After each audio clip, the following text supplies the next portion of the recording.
limit what he can bring to the table. Time to see, though. Unicorns of Love, no doubt, will have something special cooked up for this best of 5. The question is, do we see it here in Game 1? They are on the blue side. Splyce, of course, having the luxury of final pick on the red. See how this draft unfolds. And Splyce is a team we always talk about in the LEC that are good at preparing against their opponents, so we'll have to see what kind of counters they have up their sleeves. Already, the standard bans for Splyce throughout the entire tournament thus far has been Pantheon and Syndra, and then leaving open one ban to target away at the opponent. That's where we could think something like the Heimerdinger is focused down, or perhaps even Morgana if they want to lock in that Zyrocon early. And surprised to see Unicorns of Love be the ones to ban the Qiyana away. Of course, nothing that Xerxes hasn't pulled out. It has been incredibly powerful, but would have the luxury of first picking it if it was there. Splyce also being the team to ban away Rakan. So a lot not necessarily going as I might have expected it coming to this pick ban. Yeah, this is a little curious here. We'll have to see what they do end up going for, because another pick, as both the Lovers duos get eliminated from the map, is the Gangplank. For Vizicsacsi up in the top lane has been such a good fallback pick for him. If it's not first picked here on the side of Unicorns of Love, it would have to be for Splyce. But it is. And it is indeed first pick, and most likely going into the hands of Boss, and this makes a ton of sense. Gangplank has been a very solid pick for both these top lanes. So now I'm looking at Kobbe probably prioritizing the Kai'Sa. That's been his sort of go-to pick once the Xayah is removed from the board. But no, it's going to be the Cho'Gath for Vizicsacsi in the top lane. I like this. A more unique pick for him. He does love those tanks that have fallen out of flavor. And look, Ender, if you're at home and you're watching, you're like, Casters, you told me that Splyce were going to draft the normal stuff. We were wrong. And you had to wonder, Vizicsacsi, how is he going to go toe-to-toe with Boss? Well, this is your answer. He's going to pull out something new, but also something old. Historically, Chachi has been, a fantastic Cho'Gath when it's been in meta, and now we have to find out if this is the latest to join the rotation on 9/19, but the Kha'Zix now come, it's a full Void part. Yeah, I don't know which Void monster I want to talk about here, because Cho'Gath, you figure, in lane against the GP, does have pushing options. With those Vorpal spikes, he has the ability to clear waves relatively quickly, and has gank assist in the form of the Q knockup if Xerxes does want to get involved topside early on. But on the other side of the board, we have to talk about the Kha'Zix, because this is a pick that has been picking up so much steam in solo queue, but we haven't really seen that transition over to the professional stage. This is a terror. Once you get that first evolution, a lot of people like to look for that R evolve to maximize the passive damage and really just get scrappy inside of the jungle. And find out what the early jungle matchup looks like. Xerxes going for the Nocturne, something we've seen him have success on domestically, but not necessarily something you would normally associate with a lot of early game impact. The final pick will be the Thresh, locked in from the side of Splyce, taking something away from Edward, making sure Northscaring gets something that he's comfortable on. But Kai'Sa and Xayah are both taken away from Kobbe, so he's going to have to dig a little bit deeper into that champion pool of his to find something that can work for the team. We did see him pull for that Jhin, the last day that he did play on the stage here at Worlds, after a lot of marksman bans were thrown his way. And I sort of expect to see Unicorns of Love go for that strategy, because right now you've matched top lane picks, you've matched jungle picks. Unicorns have that ADC locked in already, so you can try to limit the pool here from Kobbe, while Splyce, as you would expect, are trying to take away safe engage options for Edward. He loves that Nautilus picks down in the bottom lane, and with the Rakan banned away, the Thresh picked as well, a lot of his tools and options are running out. The Alistar is the other one that I think would be a good fit into his wheelhouse. Of course, the options being pulled away in the AD carry department as well. The Jinx, an interesting one for me, not necessarily something I would immediately associate with. Honestly, any player in the current meta has obviously seen a few fringe picks, but not something that's been picked up on the regular. The Twisted Fate, though, does make a lot of sense. We were talking about earlier today. Very safe champion. Right. Can do a lot for the team if it's not put behind early in the game. And this is something Splyce do a lot on red side, is they will ban the Twisted Fate away and then another pick like the Nautilus that we saw here, and then save their mid lane pick for last. Make sure you get the counter pick there. You already know what the ADC is going to be on the other side, so while you don't know the support, I think Kobbe should be more than happy to lock in his marksman right here, so that Humanoid can get a hard counter matchup up against Nomanz, who typically looks for more scaling picks. Ooh, this is interesting, but instead they're going to lock in the Akali for Humanoid. They ban the TF away. The Syndra is gone as well. Maybe they feel like all of the solid laning matchups to it are gone. The Pantheon, the Qiyana also taken off the board, and they're going to give last pick to Kobbe.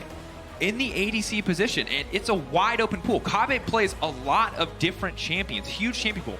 He mostly plays them only one time each. He plays like 10 Kai'Sa games, then one of every other champion, but still, something that you do have to respect, and for now, UOL going to lock in the rest of their composition. The Morgana for Edward, something that's been banned a ton, and the scaling for No Man's in the mid. And this is what I was sort of concerned about with Humanoid locking in something like the Akali so early on. Now No Man's, who likes to play these scaling picks, knows what his matchup is going to be. So he grabs himself the Kayle, who isn't going to really be pressured pre-level 6 until he gets his range by something like the Akali. And then once Akali comes online with that ultimate, that ult cooldown is over 2.5 minutes long on the side of Akali, so No Man should have the safety he needs to survive in that mid lane. When push comes to shove, it's time for the Kobbe Jhin. You know, something that he has always gone back to. Most people think of Sneaky, Reckless, some of the first adopters of this champion, but Kobbe has always been going back to it when his champion pool has been focused. When all the priority picks have been taken away, you can rely on it, and it does give a lot of setup for the side of Splyce, a lot of follow-up as well. It's really interesting because both of these compositions have very strong,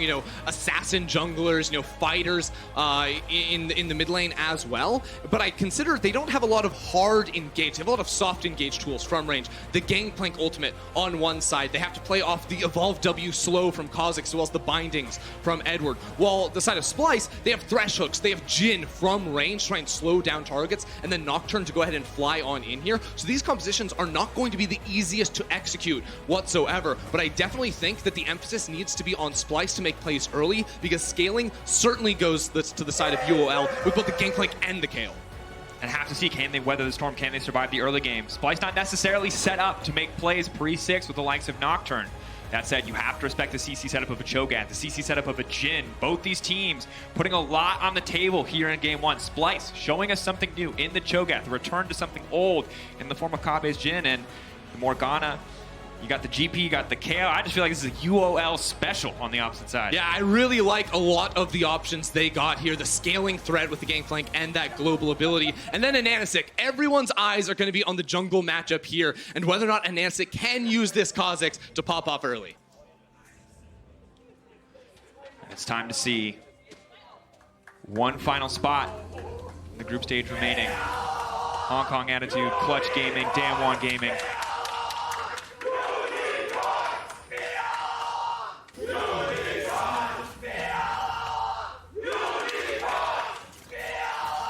But if you can't hear that, that is the sound of the Unicorns of Love fans.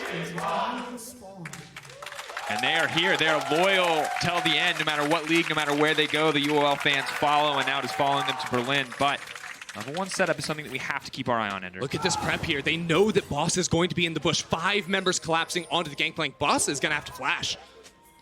Pull back. Really not what he wants. Flashing out in that early lane will be much more difficult. Rupture, not the hardest skill to dodge out when you have boots, but in the early laning phase, it's going to be very difficult to deal with.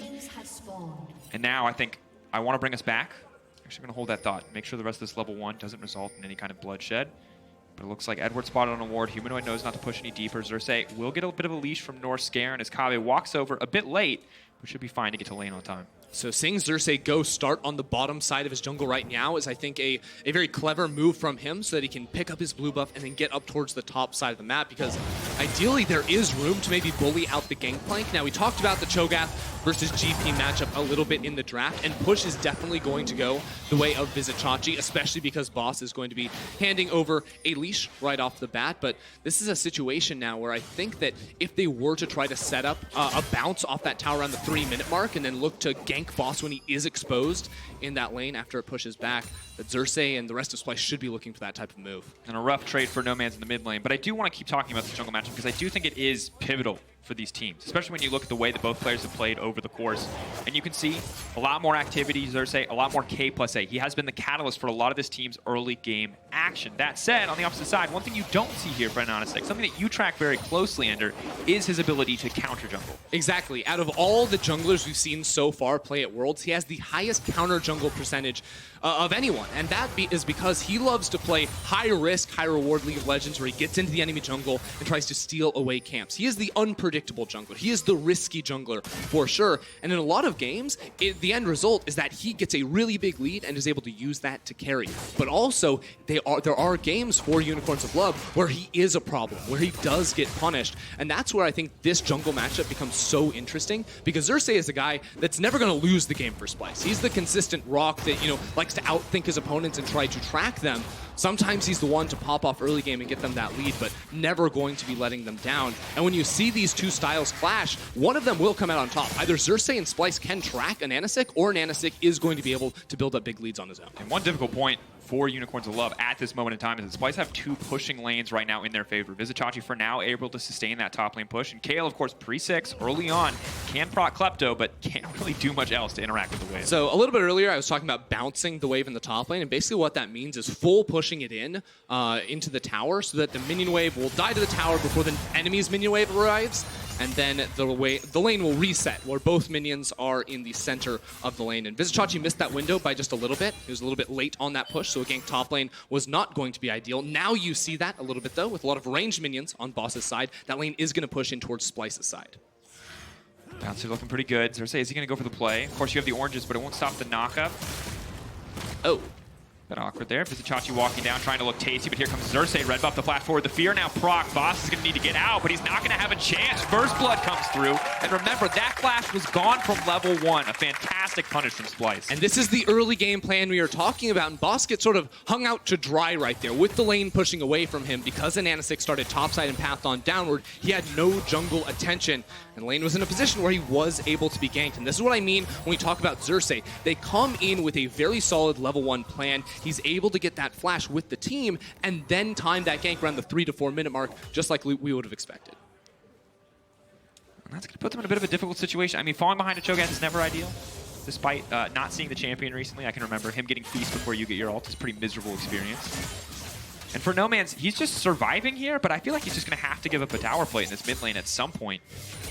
One of the hard things to do when you're playing a melee mid laner is actually get the tower plate. So while Humanoid is going to be pushing in all the time, you need consecutive waves to build up, and it's the minions that do most of the damage. And then you sort of walk forward for that one cheeky auto attack to get the plus 160 gold. But Humanoid going to be using the TP to get back into lane, and he is building up quite a CS lead. So while we talked about in draft, Nomanz did have in theory the counter pick, the laning phase is not where it's working out for him. Where Nomanz thinks it's going to be beneficial is the fact that he will be able to scale up and then become very strong. Oh, potentially a big mistake from Inax, stepping forward there. Black Shield now already used. Xerxes just going to walk his way in. Edward in trouble. The exhaust comes out. Surely set to fall. Xerxes grabbing another kill, but Humanoid on the way. Humanoid on the way. There's 4 versus 1 under the tower. Inax, he's going down. Xerxes taking the tower for now, just getting the setup, just trying to make it as clean as possible. Kave just going to fade away there.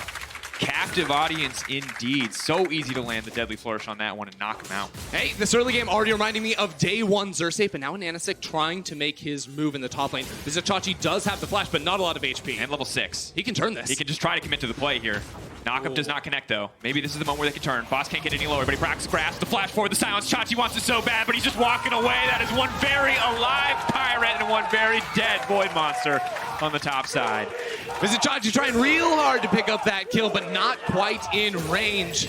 Unicorns will have needed this in the early game because already Xerxes was running over the map. You see this play down bottom lane. Very, very smart coming through from them. You see the Black Shield goes on to Inax, and N-word, he has nowhere to go. The hook immediately goes on down towards him, and even through the exhaust, Xerxes is able to pick up the kill. This is now a 2-0-1 Nocturne pre-level 6, so he's going to have his warrior finished pretty soon with that level 6 mark, and then you just can't beat this guy.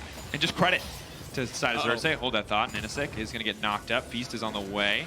And Nanasik's going to try to jump over the wall, but there is definitely someone waiting for you there in the darkness. How fitting. And Nanasik now forced to flash away. Humanoid's there too! How many people are going to stand in front of this man?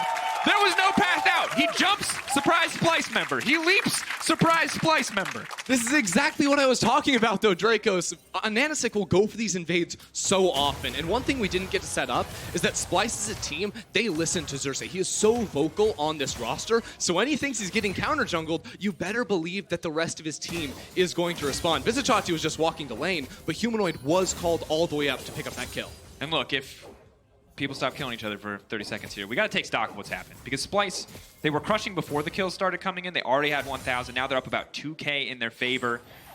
And this is only going to go from bad to worse as the Nocturne continues to get ahead. The Warrior enchantment now coming through. But this is what you said they needed to do, Ender. You said the scaling very clearly on the side of UOL.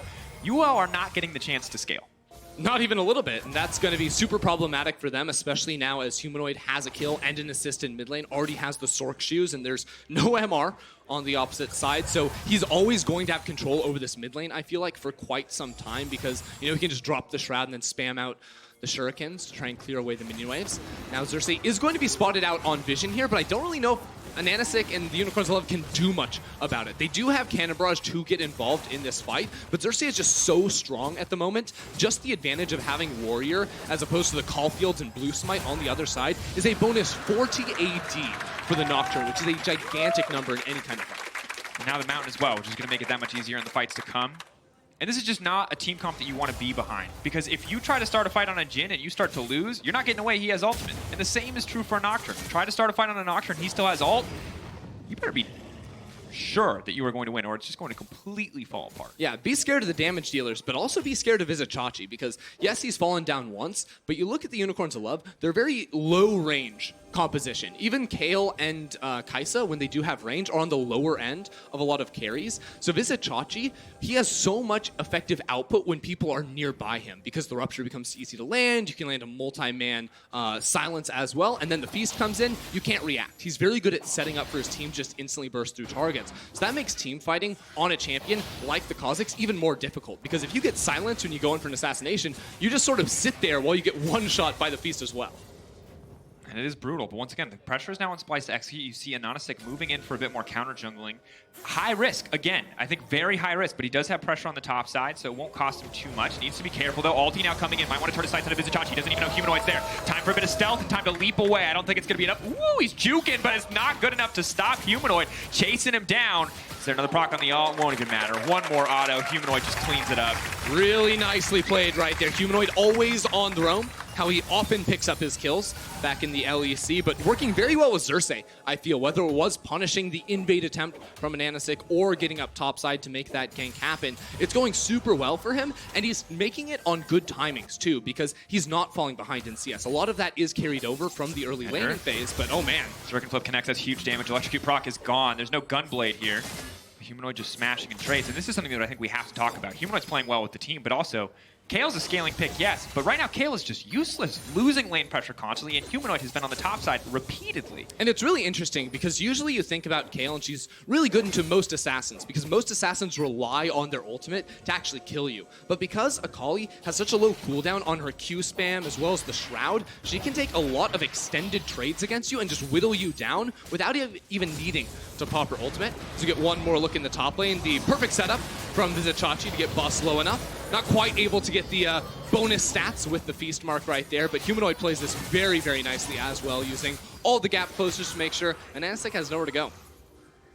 Difficult, and you can see No Man's continuing to get pressured out in the mid lane. Things very quickly going from bad to worse. 2.8k in the favor of Splyce on top of the Mountain Drake. Good news for the Unicorns of Love is the Herald has gone in their favor. Edward now stepping in. The Binding won't connect. They're just trying to help No Man's push out. Everything's get a bit easier for the Kayle. Obviously, now that she's level 6, has the range. Was nerfed a bit. I believe 525 now.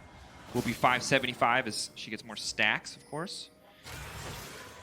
But, Ender, at this point, it just feels like Splyce are completely dictating the pace of the game, and it's just on UOL to grab what they can. Well, it's going to get even faster, too. Norscaron walked into the enemy jungle to put down Deep Vision to make sure that this play was going to be easy. Now, Xerxes going to miss the spell shield right there and take a little bit of damage as the Rift Herald is placed in the top lane. So this is a chance right now for Unicorns of Love to get a lot of money. All they need to do is hold on bottom lane. And with the Cannon Barrage too, if the push does come through, I think Boss can use that to stall out a counter siege from the side of Splyce. They're going to go for the dive on either side though. Nocturne ulti now coming in. Black Shield goes golden, uses the stopwatch, tries to buy a better time, but Xerxes gets down to the tower. He turns on to Norscaron. Norscaron, the perfect highway, the perfect avenue of escape. They're going to get that kill as well, but the hook still goes through from the corpse of Norscaron. Inax is going to be forced to flash away. Comet trying to swag it up, but it can't happen, but no, Humanoid here to clean up the fight. Splyce coming on top for now. The flash right into the Binding. Here comes the curtain call, but it's not going to be curtains for anyone. One more, maybe? One shot connects. Humanoid wants to finish it off. No Man's there to block. Not even necessary, but now he's rooted. The stopwatch kills him. This is an insane skirmish. In top lane. And Chachi's still getting dived. The knockup is there. Ananasik goes in. Ananasik goes golden. They're going to finish finish it off. One shot, one kill. No, He's taking the tower! Vizichachi, it stops X. Unbelievable right there, because Splice do win the extended dive in the bottom lane. Humanoid picking up 4 kills now. 4-0-1. And Vizichachi even able to trade on the top side of the map. It is just continuing to stack more and more in the favor of Splice. And the more Unicorns try to force plays, it feels like the worse they end up here, Dracos. But you look at the gold ender. Still 1.3k between them. And Unicorns will have clearly a lot more confidence to take these plays. And we are getting a kill a minute at this point, so look, I'm not complaining. It's exciting. That's for sure. Watch this play down bottom side one more time, because the Cannon Barrage, I feel like, comes in straight underneath the tower to try and pick up a kill. That's what we were waiting for, to maybe clear away the minion wave. But then Northscairn to land the last second hook and eventually set up for Kagame to try to get this kill. The ultimate effectively wasted here from No Man's. Inax gets down not a whole lot of bonus damage off of that spell. If No Man's held on to that, this dive underneath the tower probably would have gone even better for the Unicorns, but ultimately a nice Zonius from Edward will delay the inevitable, but Kabe is perfect on the timing right there to make sure that that kill does go over. And the top lane just continues here. Vizichachi landing everything on towards Boss, who tries to flash away, but then realizes he picked up the tower. Not sure quite how that happened, whether it was Corrupting Potion keeping him in combat with Vizichachi, or perhaps the passive stack right there. And that does look odd visually, but the knock-up made it... Well, that's like the only time you get a true headshot in League of Legends. You're literally knocked in the air. It's the only part of the hitbox you can hit. There you go. And here we go. Breakneck pace of game. UOL speeding it up. We have to check in on the gold once again. 1.5k difference, but Jin obviously very comfortable on the Swifties plus the Infinity Edge. And UOL have managed to get a lot of turret plates, courtesy of the Rift Herald crashing. But can they actually get anything done against Vizichachi? This man has been a rock on the top side. Well, it's interesting, right? Because we've been saying, you know, everything going pretty well for Splice, but I think Unicorns of Love are coming out of this, you know, only at 1,500 gold down. They do have a lot of scaling options on their side, so if they can keep this gold gap just about the same for the next 10 minutes, they're going to be looking real happy. But at the same time, Splice do now have all the tools to try and accelerate the pace of the game. You know, you finished off the first item, Gunblade for Humanoid, the Infinity Edge for Kabe, all the damage is there, and on top of that, you have the Righteous Glory from Vizichachi, which is going to be so brutal when trying to set up ganks onto Boss in side lanes. You run him down with Xerxes coming around, that's free kills every time. The ultimate, trying to find the knock, will not connect on the Boss. Xerxes now locked up under the tower, the GPL not coming out. Xerxes has to be careful, but Vizichachi's there to tank. He takes one too many. No, perfectly placed. Oh. He's still going to get the 1-for-1, though. Messy tower dives back to back. Vizichachi's still going to get one, but the 1-for-1 in the end. Yeah, felt a little bit overforced. Now Unicorns have a chance to attack on the opposite side of the map. No one here can respond unless TPs do come through, but it is very hard to dive onto Akali because of her Shroud. Also, she's 4-0-1 and has a Gunblade. Sure. But KO is pushing in. Obviously, full stacks, level 11 now coming through. Important point for the KO, just continues to get stronger and stronger. One item done. And as we mentioned, scaling an important thing to consider for the side of Unicorns of Love. They're fighting like they're dead even in the game, which is something that you definitely have to respect, but Splice can't afford to fumble and put more gold into the pocket of GP like this. So I think the coordination here just wasn't quite there. The Q missing from Vizichachi at first, and then he's just sitting on the edge of tower range saying, I can tank tower shots for you, but I think he maybe would have been better off just committing into that fight right off the bat, popping his ultimate, and then trying to escape, but ultimately I think fumbled that tower dive just a little bit. No Man's looking a lot more confident now. Oh, you spend the first 11 games or 11 levels of the game, Humanoid bullying this lane out, but things are starting to look a lot more difficult. Almost impossible to use a full burst rotation when Kayle has that ultimate just available to save her life at any point. It's really interesting how Splice are trying to play the map right now, because they're actually leaving Humanoid on the weak side. All the, you know, the river line of vision is this pathway up towards top lane where Humanoid isn't going to be around. They just want to continue to bully Boss here, probably because they think they have a better shot of diving a Gangplank than a Kayle. I mean, Chachi is just getting tanked here. This tower is going to do negative damage to him in a few minutes. They're going to walk right under here. Boss, I don't think he can make his way out of this one. Chachi tanks a few extra shots, and they pick up the kill. It's been a long time since you've seen a tank in the top lane, but that is the power. It's very easy to dive. You call that a tank, I call that someone with a lot of HP that still assassinates you, because Cho'Gath doing a whole lot of work right there as they're able to push out that lane and deny minions. I actually wonder if this is the type of game where you mind leaving that tower up to keep looking for dives as bot lane. Dive in progress. Ulti comes out. Humanoid Joe just waiting. Can leap back in right as it falls. No Man's backing out. Black Shield is there. Humanoid shut down. Tons of gold now going into the pocket of the Cossacks. They're going to grab the tower as well. Just as Splice grabbed one. Very even play, but now the GP might just be dead once again. It's not even the GP, it's the Kaisa trying to leap to safety. Vizicachi on the hunt. Not going to be enough. That's Attack on Titan if I've ever seen it. Way too easy for Vizicachi to just walk up and auto that one. All right, so both sides of the map going to be trading here right now. I think Unicorn's going to be like, okay, No Man's, you're getting your money, even though Boss is getting denied. We were always going to rely on Kale more in the late game, but for Splice, very, very happy with the sequence events. Now that they've knocked out that mid lane tower as well, they can put that vision deeper inside of Unicorn's territory. You already see that effect going on that blue buff side of the Unicorn's jungle.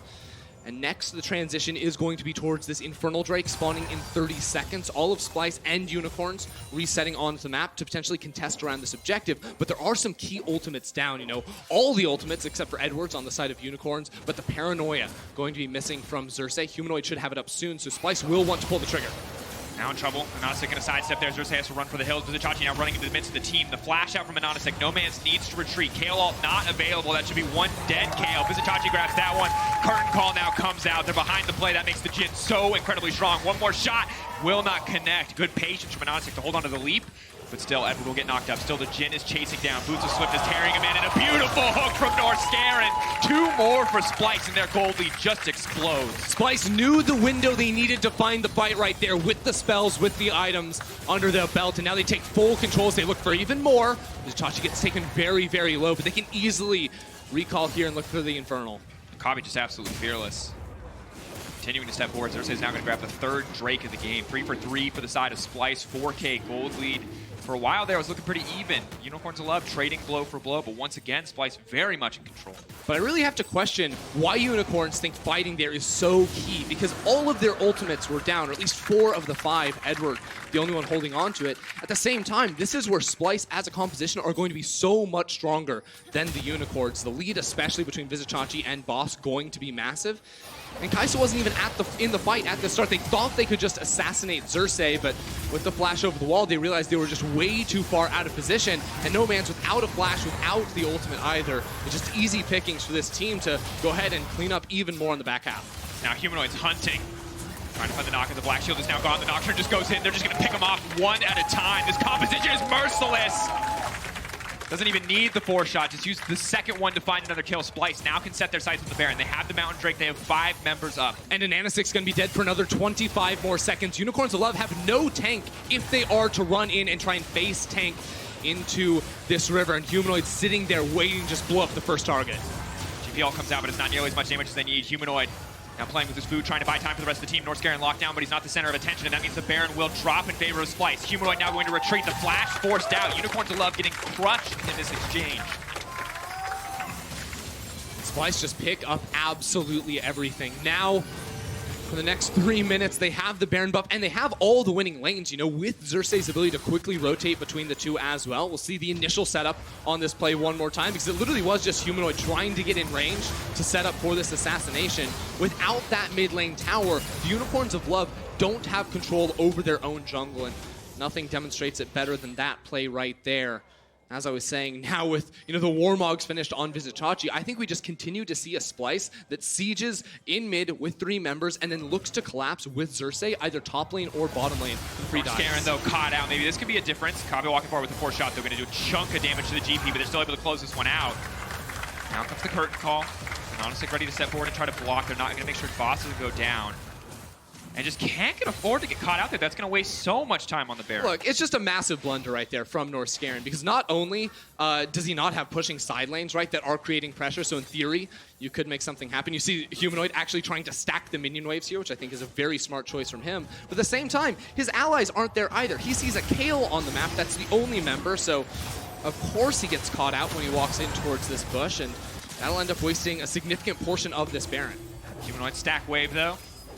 Going to be matched by 2 members of the opposite side. UOL not.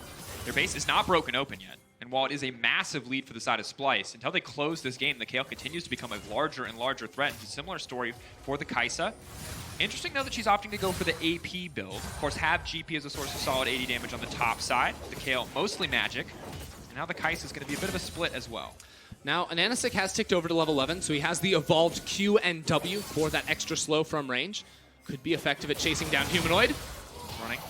Using the movement speed from the Shroud as well as he can. Trying to walk away. Edward now fishing. The root is there. They take him out instantly. No longer does the Shroud offer perfect stealth to duck every single point of CC. Splice are going to try to trade this for 2 towers at the same time, though, but Unicorns will lick their wounds with this one. This should be effectively the end of the Baron push, with 30 more seconds left on Humanoid.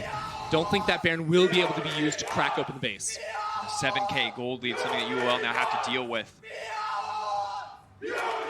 But the Unicorns fans are still here. They're still waiting. They're still ready. They know this composition can find them a win in the late game.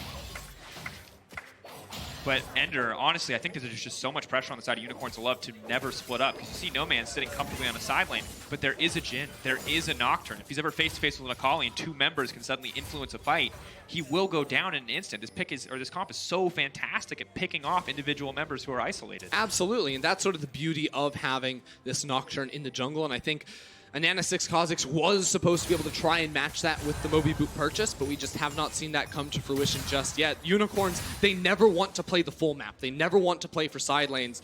Their, miracle situation is going to be looking for a later game fight, but even then, while they do have a very powerful backline with the Kayle and the Kai'Sa, the front line isn't going to be there, and the dive from Splice is going to be absolutely massive. So it still is not a free win, even in the late game, because just kiting back is not going to be super easy.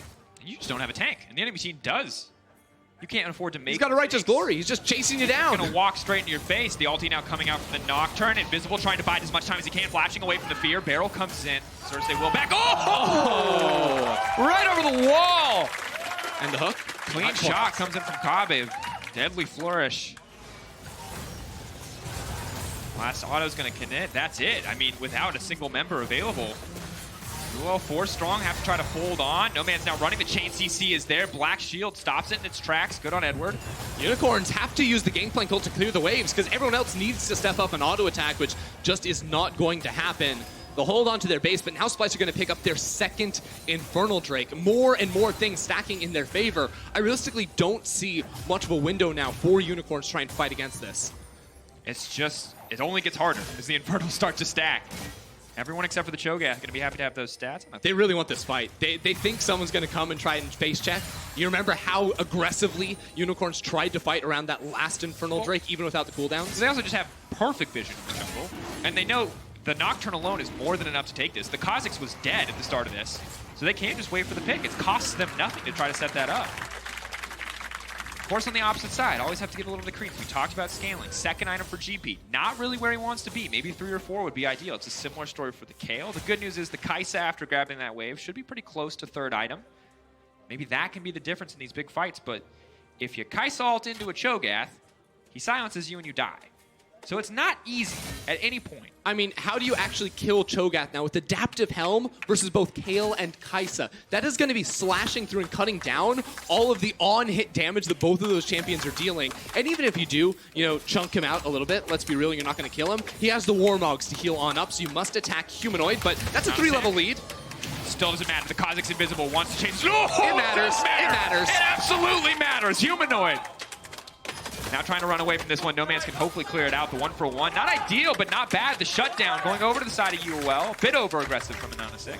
Definitely worth there for the Unicorns. Of course, Baron has not quite spawned just yet, so not going to be punished off of that. But it will actually be a 10-second window where Baron's going to be on the Rift and Ananasik will not be. So with Humanoid's TP being up, Splicer's still going to try and set up here inside of the jungle, maybe look for a pick. Well, despite the jungler being down, UOL fans, ravenous, the crowd looking for some action here. Maybe Boss can be the difference maker. No Man's. If he has to burn his ulti here, it's going to be less than ideal. Vizichachi runs right into the Kayle. Despite the adaptive helm, good damage comes out, but it's not enough. The ulti comes in, stopping Cersei's ult. But now the ultimate comes in from Kabe on the backside as well. The curtain call, the shutdown now into the jungler. They just did not have the full team there. Humanoid is still down. Northscar now has to run for the hills. The hook goes wide. The box buys a bit of space. Chachi sees an opportunity, though. He flashes forward. He's looking for a little bit more, but Ananasik could just look to clean up. He's half held by Kabe. But now here comes Humanoid. The win. Humanoid on the backside. Eyes on the Akali. One shutdown. But the Akali can't just clean up. up. UOL, they'll just look like food to the rest of the team. Humanoid, can he go in? The ultimate He goes! available. He wants to get one. He gets shut down in an instant. I can't believe it. It seemed like a clean, easy closeout for the side of Splice, but UOL find their moments. Unicorns of Love find the fight in the jungle right there. The 5 versus 4 as Splice get caught out. And now, unless there's some miracle to come through with Kabe's 4th shot, there is no smite for Anonasik. They're actually going to try and wait him out right here. They waiting for the reload. They see him on the ward on the other side. Will not get it. Baron to the side of UOL. They are right back into this game. A 4K deficit. Double Infernal going to be difficult to go up against, but UOL punishing the mistakes here to the side of Splice. Splice, again, it's a 4v2 right off the bat, but Boss and No Man's able to kite it back, and then they're stuck inside this tight corridor. Kabe has to walk away. Just where is the damage coming through from the Splice team? If Kabe isn't autoing, if Humanoid isn't even in the fight, they actually can't deal the threat on towards the Unicorns of Love. And this is where they just go way too hard on the side of Splice. Humanoid's coming around the corner, but he doesn't have his ultimate, so entering this fight is almost impossible. If Humanoid has the R, he can get in here, but without it, Unicorns of Love can just sit pretty, press that A-click, and No Man's now level 16 is going to be pumping out the damage. And just not tanky enough. Humanoid. The burst damage is there, and you can see happiness, claps, cheers, sighs of relief, every emotional reaction you could assume a Unicorns fan could have in a single coach cam. And Ender, we're talking about a very different game now. 3K deficit still, Double Infernal still something that they have to deal with here, but are we just right back onto even footing in the next team fight? I think we actually might be favoring Unicorns of Love at this point. Look at that. Level 17 Kale, level 15 side on the side of Humanoid. When you get these shutdowns against people that are higher level than you, you get Humanoid so much bonus EXP. He's just going to get deleted. Tries to buy as much time as he can with his Zonies. Can't even make it out of this one. He's running for his life, but Inax now on a killing spree, and Anonasik going to run away. Kabe's still a massive threat. Nocturnal just to stop the play in its tracks. There will be a knock up there. GP still willing to move forward. The play does not connect.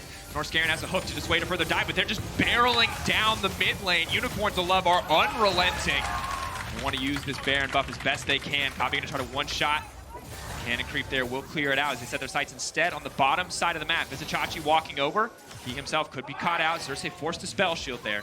This game is completely turned around, Dracos. There's still Baron buff for the Unicorns to use. Look at their items, too. 3 items on both No Man's and Inax. They have the defensive tools. Kale ultimate, Zonia's for Morgana, a stopwatch for No Man's. The dive of Splice, I actually don't think is enough to kill the Unicorns anymore.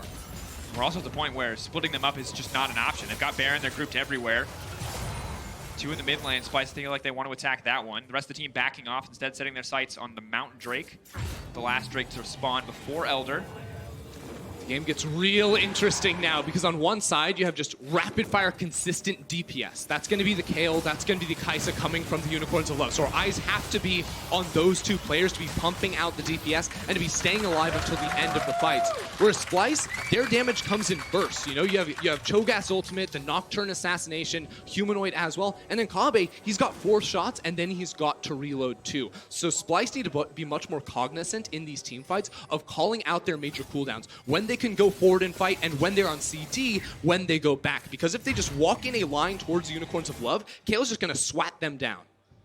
The AoE is disgusting. I mean, between the Kale and the Acathian Rain from the Kaisa, you really have to respect this team. And you know, you have a Mercurial Scimitar. You've got a Maw. You've got an Adaptive Helm. It's not enough. There's too much magic damage. These champions scale too well as you move later in the game for single items to really be the difference maker. It's now all on Splice to execute in these coming fights to make sure they never end up in a situation where Humanoid is coming to the fight, you know, 10, 15 seconds later than he needs to be. The question is, can Splice play full map press one more time? And with how strong the core of Unicorns of Love is, that doesn't seem to be a possibility. So right now, Splice are sending their soul lanes to push out those sides, but the Unicorns are never going to match them in the 1v1s. They're just going to go over and pick up minions, and they're never going to be forced to match because they are stronger when they group up in the mid lane. Splice no longer can pressure all 3 lanes simultaneously. And I feel like if you're Splice, you're hoping to catch someone out, a rupture into a silence, make sure that they don't even get a chance to do anything in the exchange, because it's only going to get harder. Because you can see, despite really no tanky items for the Kale, actually quite tanky, presumably Resolve Tree taking a bit of overgrowth. It's a similar story for the GP, you know, just the Sterix, as well as the Phage health coming through on that Trinity Force, and Grasp. But these champions are getting harder and harder for someone like Humanoid or Kabe to 100-0 before the enemy team can do anything. I mean, if you just tick over to the gold numbers right now, you'll see Boss, who was absolutely bullied by Xerxes and Chachi in the early game, now has more money than Vizichachi. You see mid lane 2 for No Man's, an advantage as well. Bottom lane is where there still is a difference, but even then, Inax is matching itemization with Kabe at the moment, and it's all going to come down, I feel like, to a fight around the Baron in one more minute, because Unicorns of Love are just waiting for their moment. They're not pushing forward to get caught out, overextending lanes. They know that time is on their side, and it's just these major neutral objectives coming up in the next few minutes that will determine their fate. And I feel bad for Kabe because he's so far ahead, but he's also playing Jhin, and while he can kick fights off, while Curtain Call is a great way to start or finish a fight, it's that middle ground. When the enemies are at 75% health, things are going to be very difficult. You want to be cleaning up. You want the rest of your team to soften them up, and you want to walk through with each and every shot finding a kill on that Jhin, because yes, your attack speed goes up later in the game, but that reload is always going to be miserable because that is the clearest window of opportunity. Anyone in the game can see it to dive on top of you. And who better to do that than a Kai'Sa, than a Kha'Zix? If you ever have to reload in a fight, you're probably going to die instantly. Definitely something we have to be watching out for. Baron in 20 seconds, and Unicorns of Love have all the vision control they need around this objective. Keep your eye top left corner of your screen right now. There is a control ward on the side of Splice, so if Vizichachi or Humanoid wanted to try and come in from a flank, I think especially in Akali could benefit from that. They can always channel the teleport. Here comes Chachi. You talked about a flank. There's the Cho'Gath on the side. Black Shield can only protect one. Where's it going to go? Chachi very big. They're trying to shred through him. The GP ult's coming in, but they're just grouped up right into the GP ult. Half health. Got a third of the health taken out. The hook will not connect. Nor Scarin now in trouble. And Unicorns of Love are just walking down the mid lane. Where's the turn going to go? Oh, he goes to the backside. The Kai'Sa. That combo was sick, but Humanoid, he can be the difference maker. He can be the one to clear it up. Here comes the curtain call. Humanoid to the backside, but he's been revealed. The shutdown is there. They've stopped the Kai'Sa. But that's all that they have stopped in this exchange. It is a 1-for-1. It is mid for 80 carry, and Unicorns of Love have control of the mid lane, which means they have control of the pit, and Splice will be forced to respond. A crazy trade right there. Vizichachi too far forward, has to use his flash defensively to try and escape without his team right there. Splice had teleported into the mid lane to try and contest over the wave push, so they could be the ones to dominate vision around the Baron buff, but they lost their marksman, or they lost their mid laner now, so it becomes this contention one more time, where with Kabe and Vizichachi, they will get control and can now walk up into that river and clear away Unicorn vision. Good that they can, but the fights are only going to get harder. No Man's, in the meantime, has backed, has cleared out bottom wave, and has picked up his death. They're going for it.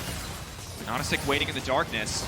He has the crab, he has good vision. No Man's coming. Humanoid doesn't have TP, Inax does. This is going to go horribly wrong for Splice. They're now retreating, they're now pulling up, and Nonastic can just start to slow these members as they walk away. The TP now being responded. The entire team grouping up to force this Baron down. They have a single mountain to match Splice's. And they can, in theory, shred this objective. They don't want to take the risk. They don't want to take the 50-50. Scratch that. They're ready to go. Splice are just backing off. What are these backs being channeled? They have to contest this one. They can't afford to give this one up. TP now coming in on the backside. That could be the difference maker. What is going to happen? Vizichachi in the midst of everything. Curtain Call now coming in. Humanoid can start to look to hunt. Multiple members slowed up, but a beautiful binding from Edward will stop that play. Instead, the Baron, the center of attention. A lot of chunked health bars on the enemy team. Unicorns of Love coming in around on the corner. It's down to about 6,000 HP. They're going to poke them down. Right in the GP ult. That's not where you want to be. No Man's just got 40 flashes, and he's not afraid. Humanoid into the backline. Can he be the difference maker? He goes gold, and he buys time. He buys space for the team. I don't think it's going to be enough. The hook comes in. Edward, not the target they needed. Humanoid down. 5 strong in the UOL. Nanasic doesn't even get hooked. North Scarin solo. Prey Seeker goes in. He sends it to the death. That's it. The side step from Kabe costs to support life. Vizichachi, you're so tanky, but it does not matter. The Cho'Gath gonna get walked down here. They cut through Vizichachi's health bar. No Man's on a killing spree. Unicorns of Love tie up the gold, and with this Baron, they will take the lead. They'll have the Baron, the Elder Drake after it. Drake goes, it doesn't feel like the Unicorns ever left Berlin. The crowd still chanting their name. And now they have everything in their favor. The items, the levels, the neutrals. Splice seem to have lost it all here as they were the ones to start this Baron buff. But Unicorns, they have so much damage from range. No Man's just flashing straight on into the fight. And then Humanoid caught out here will lose his life as the rest of the team can stall and eventually chase down with a beautiful snipe onto North Scarin to allow Inax into the fight and to pick up even more. It could have been even worse. Of course, Vizichachi just gets walked down, but what a story for the Unicorns of Love, the best team in the LCL, in the CIS. You know, we saw the top half of this map on Vega. It looked good. They were so close. They lost out in a 5-game series to PvP to not make it to MSI main stage. Here today, they're not against PvP, they're against Splice, the third best team in the LEC, and they took it late game. And right now, it looks like Splice absolutely cannot match them. Unicorns finally taking the goal lead. Look at that graph. The first time all game, and it comes after the 35-minute mark. Everyone talks about the late game kings of Splice, but it usually comes with some late game insurance policies they did not have in this game. Unicorns, they do, and now they have an inhibitor tower on top. And they're going to walk in. They're going to break an inhib. Humanoid still fishing for a flank. Ender, I don't want to put you too much on the spot, but what do you actually do if you're Splice in this scenario? Well, you just have to play wave clear right now. The only fights I think they win, they have to fight with a numbers advantage. And against the Baron, against the Elder Drake, you don't get to choose where the fight happens. You can just try to prolong the inevitable. So they just need to wait and then try to find picks. You get outscaled, but you're not going to win in the next 2 minutes. And look, the only silver lining on this cloud is that it's a baby Elder Drake here. They got one dragon early in this game. That's only 90 damage. 45 is the base plus the additional single dragon. Humanoid, maybe this is the different fight, but the hook does not connect. Boss continues to step forward, continues to poke. Vizichachi doesn't take any damage, but the rest of his team sure does. The Rupture not gonna matter much. UOL are just walking in and taking objectives from Splice. There is nothing they can do. They're going to keep taking more, too, Dracos. They have minions in mid lane and bottom lane. The question is, they just want to siege for the Nexus. The answer is going to be no, instead trying to set up for that top lane, as both Elder and Baron will be timing out in the next minute. It looks like they're just going to be stalling out for that next siege forward. Look at the items coming through now, too. Inax finishing off the Zhonya's Hourglass. You already thought it was hard to kill him with a black shield and the Kayle ult on top of his face. Now he's got invulnerability. That's just impossible. And this is one of the things about a champion that can build hybrid builds. Normally as an AD carry, you don't really have any ideal defensive items. Yes, you have QSS, and the situations where that good, it's wonderful, but you don't get a Banshees. You're not supposed to get a Zhonya's. Kai'Sa breaks all those rules. Kayle, in the late game, breaks all those rules. Those champions are sustained damage that you cannot burst down. And Unicorns of Love are winning the fights before they even break out. Because of their ranged poke with the Kai'Sa W, the Cannon Barrage from Boss, the slows from a Nanosec, it becomes a 100 to 80% fight here when Splice get chunked out like Kabe does right there. So they have some sort of a flank built up. They know that if they wait, they're just going to lose a third inhibitor potentially without a lot of wave clear options on their side. So they got to make a move. Maybe the flank can come through. A lot of good vision control set up by the side of Splice. Cersei and Humanoid can come in. They can try to be invisible. But of course, the tether from Morgana denies that Akali invisibility, something we have to keep our eyes on. The tower goes down. Chachi's caught out. The Lantern will take him back. They're not going to burn any more cooldowns than they need to, but there's the Cannon Barrage. Getting the fight kicked off. Boss stepping forward. He's fearless, but he's locked up again and again and again. And this is the time. Splice see their window of opportunity. And the window closes. They're not going to do anything. The Nocturne ult is gone. Splice can never pull the trigger because they don't have the engage tools necessary. When you have a lead, you can find picks, but when there's minions running into your base and you're playing on the back foot, it's never going to happen unless Chachi just decides to flash on in there with the Righteous Glory. Unicorns of Love are playing it smart. They're waiting for the minions, now pushing up into mid lane. The top lane will be in their favor soon, and with the power of Noman's, he can just walk up and whack away at this tower. Mid lane is crashing, bot lane is crashing. Those super minions, someone has to answer them. Someone also has to answer the 5 strong of UOL on the top side. Inax goes in. He forces North Scanner back, but he's used the ultimate. One defensive tool is gone. To the side of the Unicorns of Love. Splice trying as best as they can to hold on, but they're just going to have to walk away. They're going to have to give up their third inhibitor. And if Unicorns of Love don't make a mistake, if there's no opening, that might be it though. Anonisic getting overconfident, stepping forward. The knockup won't land from Vizichachi. Humanoid continues to fish on the side, but the vision control they had moments ago is gone. UOL have cleared it out. He now has to walk into Fog of War to try to find a fight. It will not happen. And we're going to have double super minion spawns, Ender. If Splice win this one, it feels impossible.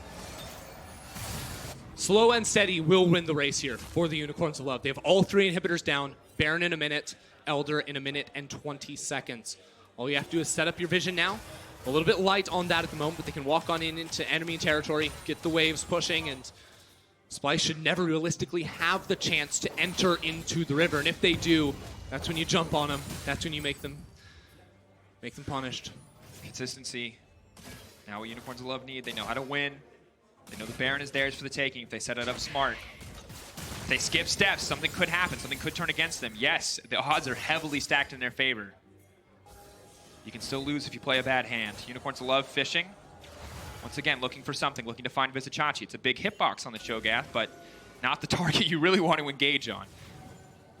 All flashes are up for Splice, so if they were to try and find an engage, it would be now. But if you get bound up, you're going to get taken down low. Lock onto Vizicachi. Ward gets placed down, but will not stop Vizicachi from exiting. Ulti now comes out. They've gone it on the Kale, but the Kale is going to stop that right in his tracks. Cersei now going to be in the middle of the team. It's not going the way that they wanted. Vizicachi with the stone plate proc is not tanky enough. Kabe has to run for the hills. The Cosmos just trying to find it, but a hero hook from Norskeren will keep him alive. Splice have remained alive in the game, and now they want to turn it humanoid. This is the moment that he's been waiting for. The hooks from Norskeren. They finally connect. It was a long drought, but Spice are back in this game. The shutdown comes through, and they're looking to take control. Look at the base, though. Minions in on the Nexus. The towers are going to go down. They have to teleport back before they lose everything. They cannot start up the Baron. We're buying time. Splice, hold on, but they have not won the game, not yet. Even after the one fight where they have to commit so much to go forward, they lose both Nexus towers as the price. Both neutral objectives do still stand. And Splice, without a jungler, cannot rush back onto the map, cannot try to take them down. It was a brilliant fight from them to be able to turn around everything and focus down Inax, get that kill onto him early. And I got to give credit to Norskeren in that fight, hitting 2 clutch hooks. Really the difference maker. You've seen the last few fights, has not been able to find it. Difficult against a team with Black Shield with so much mobility as well. Hits them when they matter most. Stops Kabe from going down to the likes of Banana Sick. Pressure now on. Norskeren going again. A lot more confident. He knows the enemy team is split up. This is a position they cannot afford to take. But that's the Nocturne ult, currently traded for nothing. Boss is able to walk away. Inax still has flash in the fight to come. It is not the same story for Kabe, for Norskeren, for Humanoid. Xerxes and Vizicachi have theirs. Maybe they can be the difference, but this is a CIS special. Sneaking the objective, no vision. They don't know where Inax is. They must have to sniff this one out soon. It's the right setup here for the Unicorns of Love. All they have to do is hold their position around the Baron. That is the second Elder. They should win the fight, but even then, all they have to do is wait for Splice to come around this objective. With minions down in the bottom lane, there's a possibility they could just try and teleport in onto the base. Clutch ward on the top side of your screen right next to Boss. Saving the day for Splice. They throw in the blue trinket just to say, hey, we know you're doing this. Trying to buy time for the team to come back together. 5 members there, Edward fishing. At any moment a binding hits, it could mean the end of a fight. A lot of pressure on both sides. 7K, 11K dropping. Baron getting lower and lower. No Man's just shredding through this one. Humanoid now moving in. Can they move over the wall? Can they steal this? They have the Chachi! The flash in! The feast! There is no chance to contest against the likes of a Cho'Gath, but the fight may still turn against them. They're trying to get it out. Comes the curtain call. Humanoid still off to the side. Vizicachi still going down. The rest of UOL will retreat. Splice take the Baron. Look at him! Inax goes in, takes out the jungler. This could be the difference maker. It's still 5 members strong from the enemy team. Inax will not bite off more than he can chew, but Humanoid has something to say about the rest of the team collapsing. If he kills Inax, maybe they hold on. Maybe he can be the difference maker. Humanoid gets taken down in the exchange, though not worthwhile. 2 members left on the side of Splice. Splice stole the Baron, but they lost 3 members for it, and that is an exposed Nexus for 30 more seconds. At least minions coming down in the top lane. The Unicorns of Love have only one structure standing in their way, and a game 1 victory against Splice. It is just Kabe and Norskeren left to try and defend against this siege, and the Unicorns are going to take it all. They're going to take the game, and there's nothing they can do. Unicorns of Love take it to the late game, and they take down Splice.